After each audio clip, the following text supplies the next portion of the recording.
Hi ಎಲ್ರಿಗೂ ನಮಸ್ಕಾರ. Welcome back to Rishu cooking vlogs. ಇವತ್ತಿನ ದಿನ ಗುರುವಾರದ ವ್ಲಾಗ್ ಗುರುವಾರನೇ ಅಪ್ಡೇಟ್ ಮಾಡ್ತಾ ಇದ್ದೀನಿ. ನಾನು 7 ಗುರುವಾರದ ರಾಯರು ವ್ರತ ಮಾಡಬೇಕು ಅಂದ್ಕೊಂಡಿದ್ದೀನಿ. ಇದು ಮೊದಲನೇ ವಾರದ ವ್ರತ. ಸೊ ಹಾಗಾಗಿ ನಿಮ್ಮ ಜೊತೆನೂ ಶೇರ್ ಮಾಡ್ಕೊತಾ ಇದ್ದೀನಿ. ಯಾರಿಗಾನ ಯೂಸ್ಫುಲ್ ಅನಿಸಿದ್ರೆ ನೀವು ಈ ವ್ರತನ ಮಾಡ್ಬೋದು. ಮಾರ್ನಿಂಗೇ 4 o'clockಗೆ ಎದ್ದು ಮನೆಯೆಲ್ಲ ಕಸ ಗುಡಿಸಿ ಮಾಪ್ ಮಾಡ್ಕೊತಾ ಇದ್ದೀನಿ. ಮನೆ ಒರೆಸ್ಕೊಬೇಕಾದ್ರೆ ಗೋಮೂತ್ರ ಇದ್ದರೆ ಹಾಕ್ಕೊಳ್ಳಿ. ಗೋಮೂತ್ರ ಹಾಕಿ ಮನೆಯೆಲ್ಲ ಸ್ವಚ್ಛ ಮಾಡ್ಕೊತಾ ಇದ್ದೀನಿ. ನಿಮ್ಮ ಹತ್ರ ಗೋಮೂತ್ರ ಅವೈಲಬಲ್ ಇಲ್ಲ ಅಂದರೆ ಅರಿಶಿನ ಸ್ವಲ್ಪ ಕಲ್ಲುಪ್ಪು ಹಾಕಿ ಮನೆಯೆಲ್ಲ ನೀಟಾಗಿ ಸ್ವಚ್ಛ ಮಾಡಿಕೊಂಡು ನಾನಿಲ್ಲಿ ಸ್ನಾನ ಮಾಡ್ಕೊಂಡು ಬಂದು ಬೃಂದಾವನನ ರೆಡಿ ಮಾಡ್ತಾಯಿದ್ದೀನಿ. ಬೃಂದಾವನಕ್ಕೆ ಫಸ್ಟು ಅರಿಶಿನ ಹಚ್ಚಿ ಅರಿಶಿನ ಕುಂಕುಮ ಎಲ್ಲ ಇಟ್ಟು ಪೂಜೆ ಮಾಡ್ತಾಯಿದ್ದೀನಿ. ಎಲ್ಲರಿಗೂ ಒಬ್ಬೊಬ್ಬರಿಗೆ ಒಂದೊಂದು ದೇವರು ಇಷ್ಟ ದೇವರಾಗಿರ್ತಾರೆ. ಅದರಲ್ಲೂ ರಾಯರನ್ನ ಇಷ್ಟಪಡೋರು ತುಂಬ ಜನ ಇರ್ತಾರೆ. ರಾಯರು ಪವಾಡ ಏನು ಅಂತ ರಾಯರನ್ನ ನಂಬಿ ಪೂಜೆ ಮಾಡೋ ರಾಯರು ಭಕ್ತರಿಗೆ ಗೊತ್ತಿರುತ್ತೆ ಅಂತ ನನ್ನ ನಂಬಿಕೆ. ನೀವು ಒಂದ್ಸಲಿ ಈ ವ್ರತನ ಮಾಡಿ ನೋಡಿ, ನೀವು ಅಂದ್ಕೊಂಡಿರೋ ಕಾರ್ಯ ಸಿದ್ಧಿ ಆಗೋದಂತೂ ಖಂಡಿತ. ಸೊ ನಾನೆಲ್ಲ ರಂಗೋಲಿನೂ ಹಾಕಿ ಈಗ ಹೊಸ್ಲು ನೀಟಾಗಿ ಸೀಟಿ ಅರಿಶಿನ ಎಲ್ಲ ಹಚ್ಚಿ ರಂಗೋಲಿನ ಹಾಕ್ತಾಯಿದ್ದೀನಿ. ಸಿಂಪಲ್ಲಾಗಿ ನನಗೇನು ಗೊತ್ತೋ ಅದನ್ನು ನಾನಿಲ್ಲಿ ತೋರಿಸ್ತಾ ಇದ್ದೀನಿ. ರಾಯರು ವ್ರತನ ಆಡಂಬರವಾಗೇ ಮಾಡಬೇಕು ಅನ್ನೋದು ಏನಿಲ್ಲ. ಸಿಂಪಲ್ಲಾಗಿ ನಿಮಗೆ ಎಷ್ಟು ಗೊತ್ತಿರುತ್ತೋ ಅಷ್ಟು ಮಾಡಿದ್ರೆ ಸಾಕು. ಮೇಯ್ನಾಗೆ ಬೇಕಾಗಿರೋದು ನಂಬಿಕೆ ಪ್ರೀತಿಯಿಂದ ಪೂಜೆ ಮಾಡಿ ನೀವು ಅಂದ್ಕೊಂಡಿರೋ ಎಲ್ಲ ಕಾರ್ಯನೂ ಸಿದ್ಧಿಯಾಗುತ್ತೆ. ಅದೇ ಮಾಡಬೇಕು ಇದೇ ಮಾಡಬೇಕು, ಅಷ್ಟೇ ಹೂವು ಹಾಕಬೇಕು ಇಷ್ಟೇ ಹೂವು ಹಾಕಬೇಕು ಅಂತ ಏನೂ ಇಲ್ಲ. ನಿಮ್ಮ ಹತ್ರ ಒಂದು ತುಳಸಿ ದಳದಲ್ಲಿ ರಾಯರು ಒಲಿತಾರಂತೆ. ಒಂದು ತುಳಸಿ ದಳ ಇಟ್ಟು ಪೂಜೆ ಮಾಡಿದ್ರೆ ಆ ರಾಯರು ಒಲಿದು ನಿಮ್ಮ ಕಷ್ಟನೆಲ್ಲ ನಿವಾರಿಸ್ತಾರಂತೆ. ಸೊ ಅದು ನಂದು ನಂಬಿಕೆ. ನಾವು ಅಂದ್ಕೊತೀವಿ ಮಿಡಲ್ ಕ್ಲಾಸ್ ಫ್ಯಾಮಿಲಿಯವರು, ಅಯ್ಯೋ ಎಲ್ಲರೂ ಅಷ್ಟು ಚೆನ್ನಾಗಿ ಪೂಜೆ ಮಾಡ್ತಾರೆ, ನಮ್ಮ ಹತ್ರ ಏನೂ ಇಲ್ಲ ಅಂದ್ಕೊಳ್ಳೋದೇ ದೊಡ್ಡ ತಪ್ಪು. ನಮ್ಮ ಹತ್ರ ರಾಯರಿದ್ದಾರೆ, ನಮ್ಮ ಹತ್ರ ಪ್ರೀತಿ ಇದೆ, ನಂಬಿಕೆ ಇದೆ, ಇಷ್ಟಿದ್ರೆ ಸಾಕಲ್ವಾ. ಸೊ ನಂಬಿಕೆ ಪ್ರೀತಿಯಿಂದ ಪೂಜೆ ಮಾಡಿ ನಿಮ್ಮ ಕಷ್ಟನೆಲ್ಲ ನಿವಾರಿಸ್ತಾರೆ ರಾಯರು. ಫಸ್ಟು ರಾಯರಿಗೆ ಒಂದು ಪೀಠ ರೆಡಿ ಮಾಡಿ ಅದ್ರ ಮೇಲೆ ರಂಗೋಲಿ ಹಾಕಿ ರಾಯರು ಫೋಟೋ ಎಲ್ಲ ಸೀಟಿ ರಾಯರಿಗೆ ಗಂಧ ಮಾತ್ರ ಹಚ್ಚಬೇಕು, ಕುಂಕುಮ ಇಡಬಾರ್ದು. ನಾನಿಲ್ಲಿ ಈ ಕಡೆ ಬಲಗಡೆ ರಾಮ ಸೀತಾ ಇದೆ, ಹಾಗಾಗಿ ಮೇಲ್ಗಡೆ ಲಕ್ಷ್ಮೀ ನರಸಿಂಹ ಇರೋದ್ರಿಂದ ಅವ್ರಿಗೆ ಮಾತ್ರ ಕುಂಕುಮ ಹಚ್ಚಿದ್ದೀನಿ, ರಾಯರಿಗೆ ಗಂಧ ಹಚ್ಚಿದ್ದೀನಿ. ಇನ್ನು ರಾಯರಿಗೆ ನಾನು ಗೆಜ್ಜೆ ವಸ್ತ್ರನ ಹಾಕ್ತಾಯಿದ್ದೀನಿ. ಅಷ್ಟೇ ಗೆಜ್ಜೆ ವಸ್ತ್ರ ಹಾಕಬೇಕು ಅಂತ ಏನಿಲ್ಲ. 2 ಎಳೆ ಮಾಡಿ ಗೆಜ್ಜೆ ವಸ್ತ್ರ ಹಾಕಿ ನಿಮಗೆ ಎಷ್ಟು ಹೂವು ಅವೈಲಬಲ್ ಇದೆಯೋ ಅಷ್ಟು ಹೂವನ್ನು ಇಟ್ಟು ಪೂಜೆ ಮಾಡೋದಷ್ಟೇ.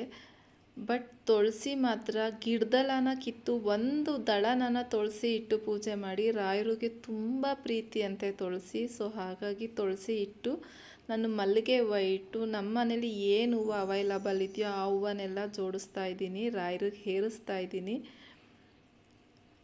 ರಾಯರಲ್ಲಿ ನಿಮ್ಮಲ್ಲಿ ಸಂಕಲ್ಪ ಮಾಡ್ಕೊಳ್ಳಿ, ರಾಯರೇ ನಮ್ಮಲ್ಲಿ ಇಷ್ಟಿದೆ, ನಾನು ಇಷ್ಟರಲ್ಲೇ ನಿಮಗೆ ಪೂಜೆ ಮಾಡ್ತೀನಿ, ದಯವಿಟ್ಟು ಅನುಗ್ರಹಿಸಿ, ನನ್ನ ಪೂಜೆನ ಒಪ್ಕೊಳ್ಳಿ ಅಂತ ರಾಯರ ಹತ್ರ ಸಂಕಲ್ಪ ಮಾಡ್ಕೊಳ್ಳಿ. ನಿಮ್ಮ ಕಷ್ಟ ಏನಿದೆಯೋ ಅದನ್ನು ರಾಯರ ಹತ್ರ ಹೇಳ್ಕೊಳ್ಳಿ.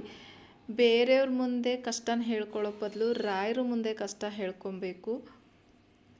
ಕೊಡೋರ ಹತ್ರ ಕಷ್ಟ ಹೇಳ್ಕೊಡಿ, ಸುಮ್ಮನೆ ನಮ್ಮ ಕಷ್ಟಕ್ಕೆ ಮನ್ನಿಸೋರ ಹತ್ರ ಕಷ್ಟ ಹೇಳ್ಕೊಬೇಕು ಹೊರತು ಬೇರೆಯವ್ರ ಹತ್ರ ಹೇಳ್ಕೊಕೂಡ್ದು.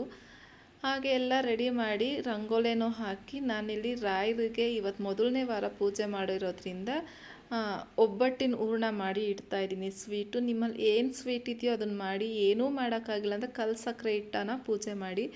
ಫಸ್ಟು ಬೃಂದಾವನದ ಹತ್ರ 2 ದೀಪ ಹಚ್ಚಿ ಬೃಂದಾವನಕ್ಕೆ ನಮಸ್ಕಾರ ಮಾಡಿಕೊಂಡು ಇಲ್ಲಿ ರಾಯರಿಗೆ ನಾನು ದೀಪ ಹಚ್ತಾಯಿದ್ದೀನಿ. ನಾವು ದೀಪ ಹಚ್ಚಬೇಕಾದ್ರೆ ಗಂಧದ ಕಡ್ಡಿಲಿ ಹಚ್ಚಬೇಕಂತೆ ದೊಡ್ಡೋರು ಹೇಳಿರೋದು. ಮ್ಯಾಚ್ ಬಾಕ್ಸ್ ಕಡ್ಡಿ ಪಟ್ಟಣದಲ್ಲಿ ಹಚ್ಚಬಾರ್ದಂತೆ. ಸೊ ಹಾಗಾಗಿ ನಾನು ಗಂಧದ ಕಡ್ಡಿಲೇ ದೀಪ ಹಚ್ತಾ ಇದ್ದೀನಿ. ನಾನಿಲ್ಲಿ ಕಾಯಿ ಇಟ್ಟಿದ್ದೀನಿ. ಆ ಕಾಯಲ್ಲಿ ನಿಮ್ಮ ಏನಕ್ಕೆ ಪೂಜೆ ಮಾಡ್ತಾಯಿದ್ದೀರಾ ಅನ್ನೋದನ್ನು ಸಂಕಲ್ಪ ಮಾಡ್ಕೊಳ್ಳಿ. ಅಕ್ಷತೆ ಮಾಡಿಟ್ಕೊಳ್ಳಿ, ಕೆಂಪು ಅಕ್ಷತೆ. ನೀವು ಮಂತ್ರಾಲಯಕ್ಕೆ ರಾಯರನ್ನ ಪೂಜೆ ಮಾಡ್ತಿದ್ದೀರ ಅಂದರೆ ಅಕ್ಷತೆ ಬೇಕೇ ಬೇಕು. ಅಕ್ಷತೆ ಮಾಡಿಟ್ಕೊಳ್ಳಿ. ಏನಿಲ್ಲ, ಸ್ವಲ್ಪ ಅಕ್ಕಿಗೆ ಒಂದು ಚೂರು ಕುಂಕುಮ, ಒಂದು ಚೂರು ತುಪ್ಪ ಹಾಕಿ ಕಲಸಿಟ್ಕೊಂಡ್ರೆ ಕೆಂಪು ಅಕ್ಷತೆ ರೆಡಿ ಆಗುತ್ತೆ.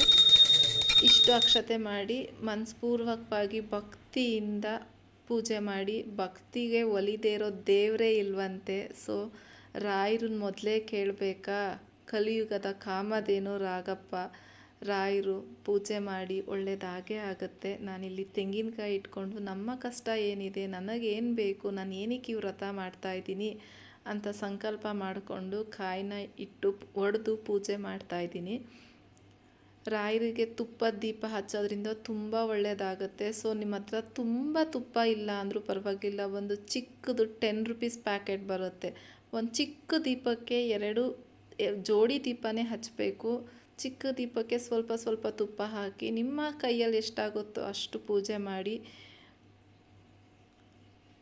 ನಾನಿಲ್ಲಿ ಮಂಗಳಾರತಿ ಮಾಡ್ತಾಯಿದ್ದೀನಿ. ಕಾಯೆಲ್ಲ ಒಡೆದಾದ್ಮೇಲೆ ಮಂಗಳಾರತಿ ಮಾಡ್ತಾಯಿದ್ದೀನಿ. ನಾನಿಲ್ಲಿ ನೈವೇದ್ಯಕ್ಕೆ ಒಬ್ಬಟ್ಟಿನ ಹೂರಣ ಇಟ್ಟು 1 ಗ್ಲಾಸ್ ನೀರು ಇಟ್ಟಿದ್ದೀನಿ. ಮತ್ತು ನಮ್ಮ ಕೈಯಲ್ಲಿ ಎಷ್ಟಾಗುತ್ತೋ ಅಷ್ಟು ಹಣ್ಣಿಟ್ಟಿದ್ದೀನಿ. 2 ಬಾಳೆಹಣ್ಣು ಇಟ್ಟರೂ ಪರವಾಗಿಲ್ಲ. 1 ಗ್ಲಾಸ್ ಹಾಲು, 1 ಗ್ಲಾಸ್ ನೀರು, 2 ಬಾಳೆಹಣ್ಣು ಇಟ್ಟು ಪೂಜೆ ಮಾಡ್ಬೋದು ರಾಯರಿಗೆ.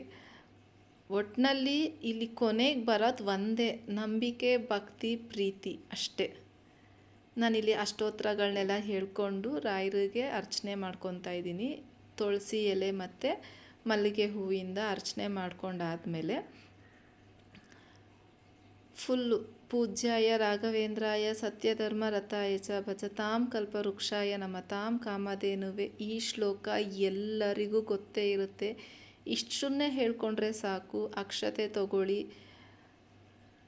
ತುಳಸಿ ಎಲೆ ತಗೊಳ್ಳಿ, ಮಲ್ಲಿಗೆ ಹೂವು, ಏನು ಹೂವು ಇದೆಯೋ ಅದನ್ನು ತಗೊಂಡು ತುಪ್ಪದ ಆರತಿ ಮಾಡಿ ನಿಮ್ಮ ಸಂಕಲ್ಪ ಏನಿದೆ ಅದನ್ನು ಕೇಳಿ ರಾಯರಿಗೆ ಪೂಜೆ ಮಾಡಿ.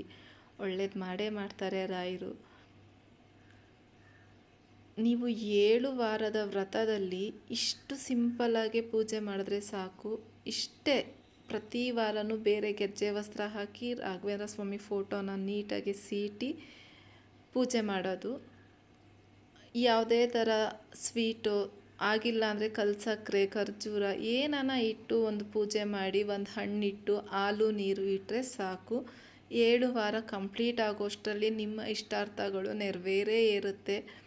ಸ್ವಲ್ಪ ತಡವಾದರೂ ಪರವಾಗಿಲ್ಲ, ದೇವರು ಕೊಡೋದನ್ನು ಒಳ್ಳೆ ರೀತಿಯಲ್ಲಿ ಕೊಟ್ಟೇ ಕೊಡ್ತಾನೆ ಅನ್ನೋದು ನಮ್ಮ ನಂಬಿಕೆ. ಎಲ್ಲರೂ ರಾಯರನ್ನ ನಂಬಿ ಅಂತ ಹೇಳೋದಕ್ಕಿಂತ ಹೆಚ್ಚಾಗಿ ನಿಮಗೆ ಗೊತ್ತಾಗುತ್ತೆ. ಒಂದ್ಸಲಿ ರಾಯರನ್ನ ನಂಬಿದರೆ ನಮ್ಮ ಕಷ್ಟ ಎಲ್ಲ ಬಗೆಹರಿಸ್ತಾರೆ. ವಿಡಿಯೋ ಇಷ್ಟ ಆದರೆ ದಯವಿಟ್ಟು ಲೈಕ್, ಶೇರ್, ಕಮೆಂಟ್ ಮಾಡಿ. ರಾಯರು ಮಗಳನ್ನ ಆಶೀರ್ವಾದಿಸಿ. ಇದೇ ಥರ ಹೆಚ್ಚಿನ ಮಾಹಿತಿಗಾಗಿ ರಿಷು ಕುಕಿಂಗ್ ಚಾನಲ್ನ ವಾಚ್ ಮಾಡಿ. ಇನ್ನೂ ನನ್ನ ಚಾನಲ್ನ ಸಬ್ಸ್ಕ್ರೈಬ್ ಆಗಿಲ್ಲ ಅಂದರೆ ದಯವಿಟ್ಟು ನನ್ನ ಚಾನಲ್ನ ಸಬ್ಸ್ಕ್ರೈಬ್ ಮಾಡಿಕೊಂಡು ಪಕ್ಕದಲ್ಲಿರೋ ಬೆಲ್ ಬಟನ್ನ ಕ್ಲಿಕ್ ಮಾಡಿ. ನೋಡಿ, ನಾನು 6 ಗಂಟೆ ಒಳಗಡೆ ಎಲ್ಲ ಪೂಜೆನೂ ಮುಗಿಸಿದ್ದೀನಿ. ಎಷ್ಟು ಸಮಾಧಾನ ಗೊತ್ತಾ? ಒಂದ್ಸಲಿ ಈ ಥರ ಮಾಡಿದ್ರೆ ಮನಸ್ಸಿಗೆ ಏನೋ ಒಂಥರ ಖುಷಿ. ಅವತ್ತಿನ ದಿನ ಎಲ್ಲ ಏನೋ ಒಂಥರ ನೆಮ್ಮದಿಯಾಗಿರುತ್ತೆ.